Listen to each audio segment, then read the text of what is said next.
back to the channel, Say What's Real TV. This review is for Tyler Perry's Sistas, Season 6, Episode 16, Relentless Pursuit.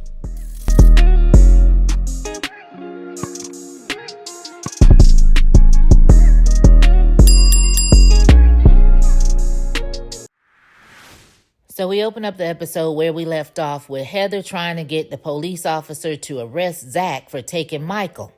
Zach is trying to plead his case, saying that Heather left the little boy with an abuser and, she's not doing nothing with him. So they're going back and forth. And Heather is demanding the officer arrest Zach for stealing her baby. He tells Heather to take it up with family court and then asked Zach for his ID because he needed to run a report. So Zach, he was a little reluctant at first, but the officer asked him to please comply because Heather was over there getting on their nerves about this case. So as the officer goes to run the ID, Zach asks Heather why does she come running over there like she loves Michael or something, and she claims that she does because that's her son. He said, well, why do you let people mistreat him? She claims he's not being mistreated. Zach had to tell her, look, stop lying. He is 3 years old and still in Pampers. And look at his back. She was like, well, he's slow. He must have got it from your side of the family. But Heather, if he was or was not slow, what does that have to do with bruises all over his body? So she tells Zach she wants her damn money, and Zach said, I'll give you your money, just let him stay with me. But Heather thinks that Zach is trying to pull the wool over her eyes and keep the child and the money. So he tells her once again he will give her the money. And I'm like, Heather, what is the problem? You get to keep those $2,000 he already offered you. Plus you get your freedom. That's what you want anyway. You want to be free as a bird. It's not like you taking good care of him. If Zach and Fatima get him, he will be well fed. He will be, bathed, clothed like he's supposed to and able to get a proper good night's sleep. At least until you're able to get on your feet. So Zach told her that they can do this the hard way and he will take her behind the court. And she says she didn't give a damn about court. And the strippers on the job, one just happened to be a lawyer, told her don't sign a thing because she can get way more money. So after more banter, Heather, she cursed Zach out and she walked off. Then the officer comes back, gives Zach his ID back, and he apologizes. And Zach is saying, now you see how they're abusing him, you just gonna let that happen? So the officer advised Zach to get down to family court as soon as possible. And Zach felt like the court system was going to take too long with the situation that Michael was in. Zach really didn't think that the police was really trying to do anything to help. So he asked them, was he under arrest? And if he went to try to go get Michael again, would he get arrested? The officer really didn't say anything. He just apologized again. And Zach just felt like it was a bunch of BS. So he ended up getting in his car. So we go over there to Hayden's house, and Tamara, she pops back up out of the blue, coming over there lying, talking about she came to get some of the little bit of stuff she left over there, which you was only there 2 weeks, so I don't know what you left. Hayden, he didn't ask her where she been at, because he been staking outside the house day in and day out, so he knows she wasn't to the crib. But anyway, they come in, and of course, they loving on each other. I love you, I miss you, all of that. So Hayden agrees to try to work things out for the next 6 months. If she agrees to sign a post-nup. And she ran and raved and tells him she's not signing anything and that the only way she would stay if he acts like he only wants her and to forget about what his parents used to do back in the day. And like a fool, Hayden agrees. She asked him, are you sure? He said he was. And she basically told him, look, I don't want to ever hear about it ever again because I'm going to show you I can be an amazing wife. Just trust her like she's trying to trust him. And he agreed. And the two of them end up getting some little before work nookie. So we get a scene with Maurice and Sabrina, and they're in the car on the way to see Andy to try to get legal advice for the whole bank robbery situation. Sabrina's trying to talk to Maurice about, her date she had. Maurice really wasn't taking anything serious, so I don't even know why she was even trying to make conversation. But anyway, she gets a call from D.A. Burke, and he asked to see her, and she told him that she was going to see her lawyer. So he suggested that they meet over there, and she gave up Andy's name and her location. So now her and Maurice both are scared to death, so she calls Andy to give her the heads up, and Andy told them, don't be scared, just come over here and she'll take care of everything. So we head over there to the salon where Pam is outside dressed from head to toe in her red. and Karen walks up and they talk, and we find out Pam is there because she let the contractor in. So Karen wanted to go inside to see what was going on, but Pam told her no, it was dangerous in there. So Pam is going on and on about how fine this contractor is, and she's trying to send Karen home because the contractor just might want her. Karen said, look, I'm not worried about no guy right now. I'm just trying to focus on my salon and making sure I have a healthy baby. So Pam asked Karen what she really threw at the relationships because Aaron is ready. And she basically told her that she let Aaron know that she wanted to be single for a while. Pam brought up the baby.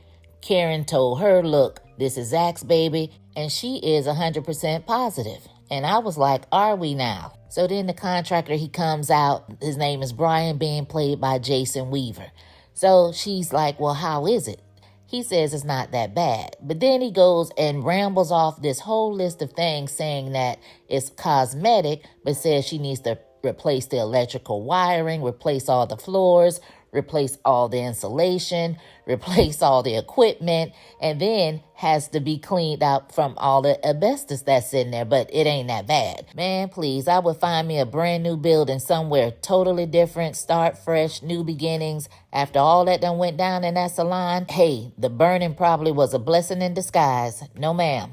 Let it go. Brian does tell her that it's going to take some time and it will be expensive, but he can't give her an estimate just yet. He has to check with the city, this and that and the other.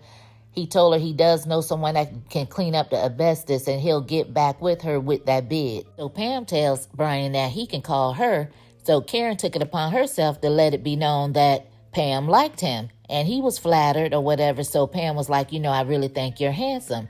And Karen was like, well, maybe the two of you can go out on a date. So Brian, he flashes his hand like, I don't think my wife and 7 kids will like that. And Pam was like, 7? Instead of her being like wife, she was more worried about the kids. So Brian explained that him and his wife adopted 2 sets of twins and adopted the wife's sister's kids. And Pam basically was like, hell no, to the no, hell to the no. And she told her man that he can go home to all of that like she didn't have it to do. And Brian told her, I happily do. And he was out of there. He told Karen he'll give her a call with that bid. So when Brian leaves, Pam calls him a old Brady Bunch ass and says she could never. But Pam, wait a minute, girl, wait a minute. Brian was not trying to talk to you. You the one were drooling all over Brian. At least he was honest to let you know that he had a wife and kids, because he could have been like Gary and lied until he got caught. So Zach, he makes it to the firm and Fatima tells him he's late, and he gives her the whole rundown on what happened with Heather and the cops and all of that. And she tells him everything will be fine, but the lawyer is in a meeting with someone else, so they're going to have to wait until he's finished. So Maurice and Sabrina, they finally make it to the firm, and some kind of way Maurice ends up talking to Zach, and he's asking him, oh, do you remember me? Maurice ends up hitting on Zach and telling him he should take him out to dinner, and Zach was like, why would I do that? And he says, because I'm a bad bee. And I'm like, see, nobody got time for all that, Maurice. Nobody has time for you and your foolishness. So Zach was like, look, why don't you go be a bad bee over there somewhere? And we already know how Zach get down and how he did Bryce, so I don't think Maurice wants none of that smoke, right? So Zach, he starts yelling out Fatima's name, anybody who will listen so he can get away from Maurice. And Maurice standing back there calling him a jailbird and all kind of stuff. And I'm like, see, that's the thing. Like, that man was minding his own business. You were bothering him. So I don't know what's all the name calling and just being ignorant. So they get into Andy's office, and of course, he doesn't stop. Maurice was just ridiculous this entire episode, if you ask me. So he's in there calling Andy bees and hoes, and she's basically commanding her respect, like, I don't like that, don't call me that. And see, that's the problem. Anybody who stands up to him and commands their respect from him, he feels like, oh, they don't like him. No, they're going to teach you how to treat them. That's what it is. He's used to people like Calvin and Sabrina because, see, they like to pacify him and coddle him, and he can get away with all of that with them because, they're not that confrontational. But anybody with a backbone will stand up to his ass. In the midst of dealing with all of Maurice and his shenanigans, Andy does reassure Sabrina that even though the DA didn't mention anything over the phone, that everything will be fine. So just to go ahead and get them out of the way, DA Burke, he finally makes it to the firm and they meet him in the conference room. So when they sit down, of course, Maurice is babbling on and on, won't shut his mouth. So Andy had to tell him, look, if you're going to continue to speak, I'm going to end this meeting. So DA Burke end up telling them that they're going to drop the charges. Quincy, he's going to jail and he's going to stand trial. They're in shock. They can't believe it. He lets them know that Indian Mims, their boss, is an old friend of his. She really didn't believe they had anything to do with it, so she will be giving them a call so they can get their jobs back. So the both of them are extremely happy about that news. So DA Burke tells Maurice that he needs to be careful of the company that he keeps. And Maurice turning around, looking around like, who you think you're talking to? And, they're like, Maurice still trying to tell him to shut his mouth. The man just telling you something for your own good. And see, that's part of your problem, too. You don't want to listen to nobody. But whatever. So Andy asks Burke for his business card and says she's going to be needing that. And I'm wondering why. And Burke tells her, I hope I don't need yours. So after Burke left, Sabrina and Andy, they were excited. They were saying, it's over, it's over. Maurice was like, no, it's not, because I'm suing. He said his ovaries haven't been the same since he got arrested. And Andy told him, let it go. So we go over there to Fatima's office where her and Zach are talking about the whole Heather situation and how she's upset and how she wish she would have handled it like the illegal way, because sometimes you got to go hood on people. So her and Zach going back and forth, and Zach was like, well, when did all this change? I used to be the irresponsible one, and you used to tell me to calm down. Basically, the both of y'all just bounce off each other because it goes from day to day. 1 minute you going off beating up people, the next minute she shooting guns, doing whatever. So y'all just bounce off each other. So it is what it is. So then we see Hayden and Tamara walking down the hallway, and I'm like, what is this? Bring your spouse to work day? What kind of firm is this? So Zach asked her, was that the girl? And Fatima was like, yeah, that's her. And he was like, oh, she got him open like that? And he said, look, well, we not in this. We out of this. So Fatima started looking some kind of way, and Zach told her, don't do that, because you already know he going to be acting a whole donkey in like 2 seconds, and you going to be thankful that you did it. And she said, you know what? You right.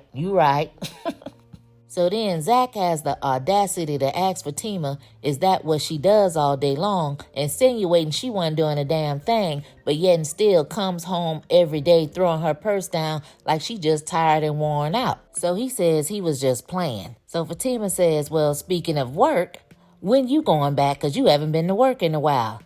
Because you spend more time at this firm than anything. Would you like to fill out an application? And I'm like, Fatima, I know you asked this for me. Because Zach at this firm be working my last nerve. And I be wanting to know, why are you not at work, Zach? Why are you not at work? Why are you there?